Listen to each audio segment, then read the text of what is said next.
Sa pangalawang araw nga, binuksan ko na nga yung ₱5 net na. At pagkita-kita nga, bumungad sa yung baryang iba't ibang klaseng ₱5. At talaga nga naman nagkalat at napakadami yun. Oops, teka lang, pero bago yun, ito muna yung nangyari. Tara na! At umagang-umaga nga, para malaman nga din ng mga kapitbahay namin na may piso net na dito sa amin. Umorder nga si Dayan sa online ng tarpaulin. At sinabit na nga namin sa pintuan.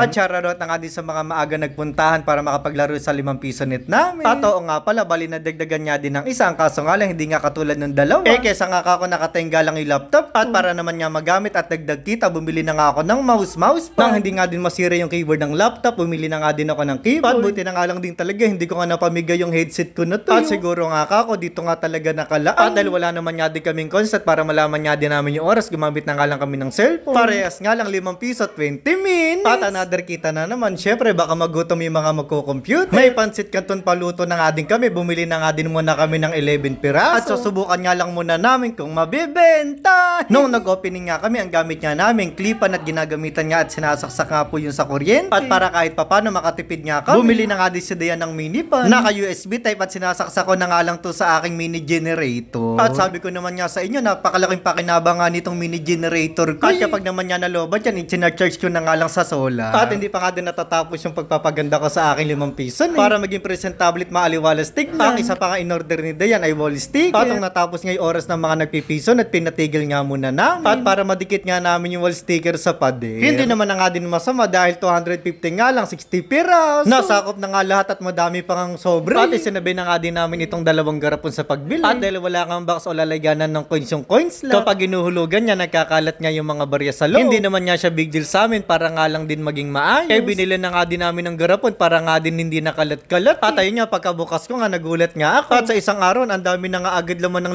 ₱5 net namin. At para hindi nga muna namin alam, hindi ko muna bibilang. Okay na nga to't na ayos na siguro nga ako dahil bago nga tong coins. Noong una-una nga pag inuhulugan niya to, lagi nga po siyang bumabara doon sa parang kalawit. At ang nagagawa na nga lang namin nun, bukas saray. At ayun nga po, balik kakadikit nga lang po namin nung nasa pader na to. Agad-agad nga din may mga naglaro na yung grabe. Maya din po mga bandang hapon po at paggabi, marami na naman din po mga nagpilahan po dito. Madami na nga po ulit yung tao kasi po kanina sobrang init, kaya po ngayong gabi po sila naglabasan. Patong una-una nga, hindi napapansin yung pansit canton namin. Patong kumalaunan, mga nagutom at mga nagpaluto. Thank you po. Welcome! Thank you po. Welcome! Thank you din. 2 flavor nga lang din po yung nabili namin, yung chili mansit sweet and spicy. At muli yung paluto nga po na to ay ₱25. Grabe, naubos na nga po yung pansit canton naming tinda oh.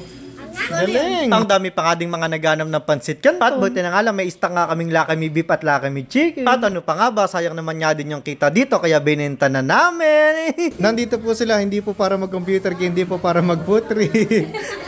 Tapos may nakita naman niya akong papaya sa kusina at sabi ko nga kay Dem, balatan na to, hati-hati. At ipapakain ko na nga lang kako sa mga tao dito sa terrace. So paano, hanggang dito na lang muna at kung napanood nyo nga po yung video na to, gusto ko lang sabihin, thank you po!